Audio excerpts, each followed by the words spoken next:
Welcome to the Myth and Magic Authors Podcast, folklore and fantasy topics aimed at creative storytellers. To write stories and challenge your brain with exciting ideas, delve into these presentations and reflections. See how fantasy realms are based on actual world history, legend, and lore. Study fairy tales, nature fables, and supernaturalism to engage in a jumble of concepts that will trigger your fancy and get you writing imaginatively. Now, here's your host, Neil Mack. Hello, fantasy fiction fans, and welcome to Myth and Magic. Coming towards the end of August now, and I wanted to discuss how the creative brain works. And my question is, do we understand how the creative brain comes up with inventions and ideas? And how I want to proceed is by asking you a question. Imagine if you typed this into your status: where should I go this weekend? Many of your followers and supporters and your friends will ignore you. Maybe they read the question but were distracted, or maybe they just couldn't think of anything to offer you, or maybe they just missed the post altogether, because that can sometimes happen in a busy life. Though one or two would make some sensible but boring suggestions. They might say, why not try a city break? Or why not go into the countryside? These aren't very useful, because you wanted something which was unique and something that was noteworthy and something that was specific.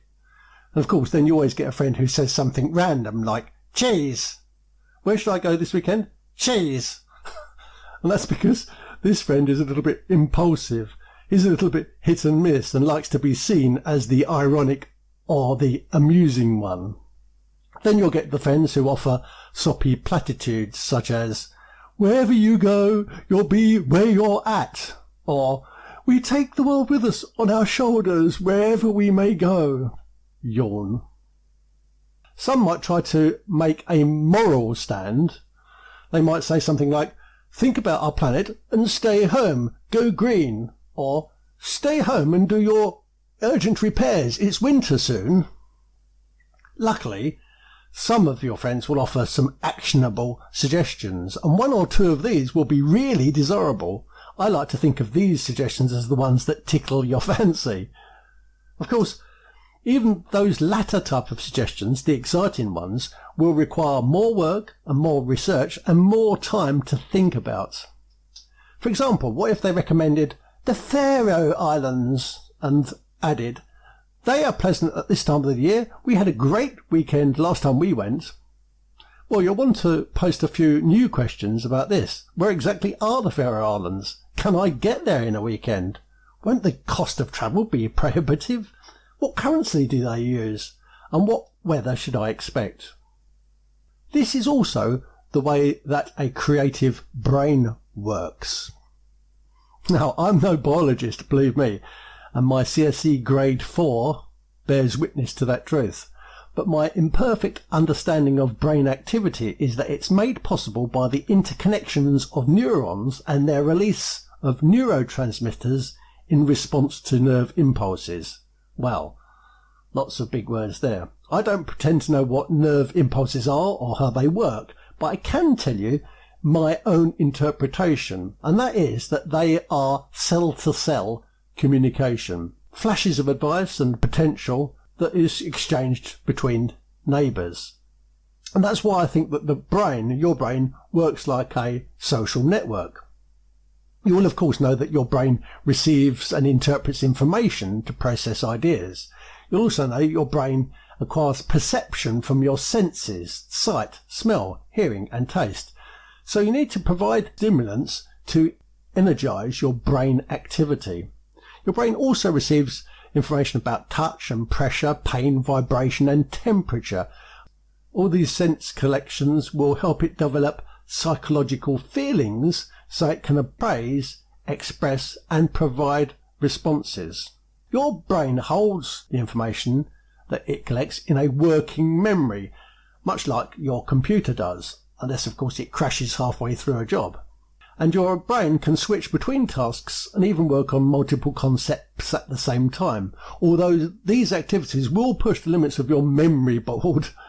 But if you're successful in blending and amalgamating these numerous processes, you'll find that they fuel higher functions such as reasoning and problem solving. So, to put it into language that a CSA grade 4 student like me might understand, if you light up those interconnections within your skull, then you can anticipate with some confidence the conjuration of exciting ideas and innovations.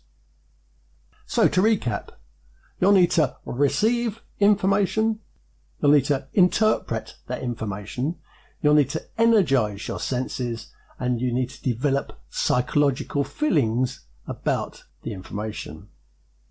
Now, even though I don't know you, my guess is that in order to adjust your reasoning and put problem-solving skills into practice, you'll need to receive your information.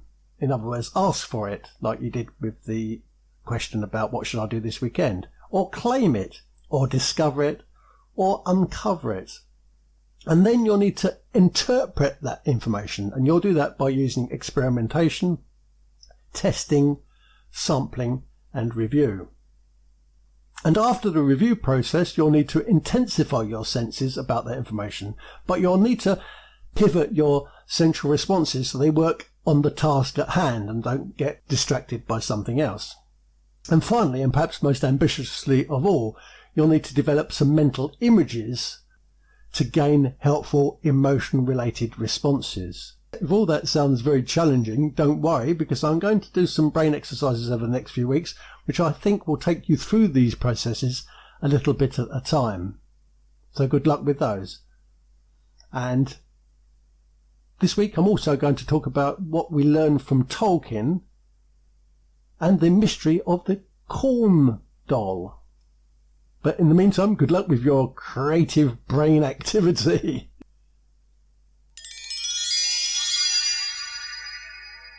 The other day I was walking down the road and I saw a corn doll on the floor. Actually, I saw it one morning and half meant to pick it up, but I forgot. Something about it struck me as being odd. It was in the wrong place because it was on the road in the gutter. But the next morning I was up early and I was walking down the road and the corn doll was there. It was in a slightly different position further along in the gutter, and this time I picked it up. The corn doll that I picked up was, I think, made of palm leaves, and it resembles a palm cross that you'd hold on Palm Sunday, although it's strange to find it in a gutter in August. I picked it up because a palm cross is a sacred thing, and a Catholic will tell you that it's supposed to be burnt at Lent time and then used for ashes on Ash Wednesday. And it's a blessed thing. It was blessed by a priest at one stage. But in France, they make corn dolls from palm leaves. And I wanted to think about corn dolls because we're approaching the main harvest in Europe, going through the harvest time of August. Corn dolls, or sometimes corn mothers, are magical forms of straw that are fashioned from the last sheaf of cereals from a summer harvest. And therefore, these dolls are a noteworthy and a supernatural part of the customs of pastoral Europe. Some pagan cultures called these corn mothers vetulas, because the Latin for old woman is vetula, though in the 7th century, St. Eligius, who was born in 588, instructed folk not to make volutas, or to make little deer, or eye amulets, or set tables for house elves, because he considered them to be pagan ideas. In Scotland, when the last oats were cut after Hallowmas, which is Hallowtide or Halloween, the female figure made of straw at the end of the day was known as the Carlin or Carline, and this character is also known in Scottish folklore as Cailleach, the divine, the goddess of storms, or Biera, the queen of winter. She is usually depicted veiled in a woolen cloak and is said to be a one-eyed giantess with white hair, dark blue skin and rust-coloured teeth. As a personification of winter, Biera, queen of winter, herds deer, she fights the new spring when she sees it emerge, and she carries a stick, and if she thrusts the stick into the ground, she freezes the earth. The corn dolly figure of the old hag, would be tossed into a neighbouring field by a Scottish farmer who would then safely bring his harvest home. So therefore the last farmer to finish the harvest, in other words the last one who was then left with the bewitched dole, had the responsibility of taking care of the dole until the following year. The implication being that unless he offered protection and hospitality to the old hag of winter, then the springtime would never come. And as you might imagine, competition was very fierce to avoid taking in the Queen of Winter. However, not all European corn dolls looked like witches or even resembled humanoid characters. Some were simply just 3 strands of hair, 3 braids shaped into a heart. Some were shaped into the shape of a cross, like the one I found in the gutter. Others were animal shapes, such as straw dogs and straw goats. The indigenous peoples of America fashioned their dolls out of husks of dry corn, and it's this link to Native American culture that I think most interests the pagan revival movement.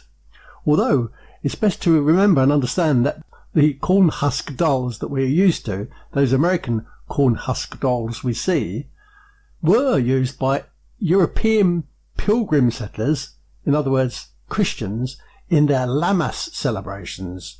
That was a celebration that occurred on the first day of August. And if you want to know more about the Lammas celebrations and Lammas fields and Lammas tide, you'll need to listen to my Myth and Magic episode 3, which aired on the August the 21st, 2019. But American corn husk dolls are magical trinkets that are thought to be a protection for the home and for livestock, and to provide also protection for the doll maker and his or her family. In this regard, the corn husk doll is said to be home to the spirit of the harvest. This tradition touches on the idea that the harvest of every grain crop has a spirit that loses its home after the harvest has arrived. So at that moment the spirit is lost and homeless, and that's why the doll is made with the last crop. And it's also why it must be invited into the farmer's house when the harvest is brought home, where it can be protected and overwintered by the family, in other words cared for, before it's lovingly returned to the land in early spring to revitalise the next harvest. You'll know from your American folklore that there are 3 main agricultural crops of North America, and these are winter squash, maize, which is obviously corn, and climbing beans. This Holy Trinity is also colloquially known as the 3 Sisters, and these 3 crops have been planted since prehistoric times across the whole of North America and still continue to be planted to this day. What is less well known, though, is that the indigenous peoples thought that the spirit of the corn, which they called the Corn Sister, was so beautiful and so vain that she seduced everyone she met and spent all her time admiring her own loveliness. Thus, the indigenous people rarely ever gave her a face, and this was to protect us, the mortals, from the seduction that she offered, and also to defend her, the Corn Sister, from the sins of self-love and narcissism. So if you ever see a corn husk doll with a face, be afraid. Be very afraid.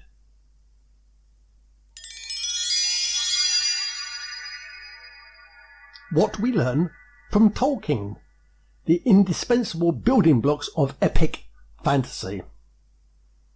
If you're a Tolkien fan like me, and like most fantasy fiction authors out there, then you will have learnt a lot from Tolkien's work. But I think if you look at what the reader loves about Tolkien, you'll find the indispensable building blocks for epic fantasy. And these are the things that I've learnt by readers of Tolkien.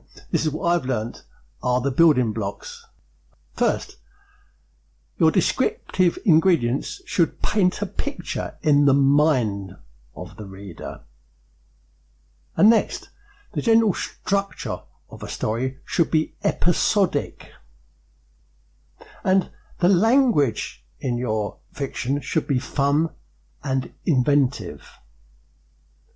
And the adventures, dangerous though they may be, will bring heroism and songs and laughter too. And the landscapes that you paint will be impressive and perhaps even terrifying, but they'll always be monumental. and adventurous action must always be countered by or balanced with romance. And your main adventurer should be a reluctant hero. And the exploits that he or she goes through are marked by suffering and regret, as well as triumph and glory. In other words, the exploits are bittersweet in nature. And each character, even if they're supplemental characters, should have a unique voice. And lastly, there should be a final return, and this is when and where the surviving characters, whoever they might be, are reshaped and transformed by their experiences. Something we don't learn from Tolkien, but it's contentious, is that an author might want to employ allegory through symbolic figures or symbolic actions or even symbolic imagery to deliver a moral, spiritual or political message, although Tolkien certainly said that his works never employed that kind of allegory. But there you are, they're the indispensable building blocks of epic fantasy that I've learned from Tolkien.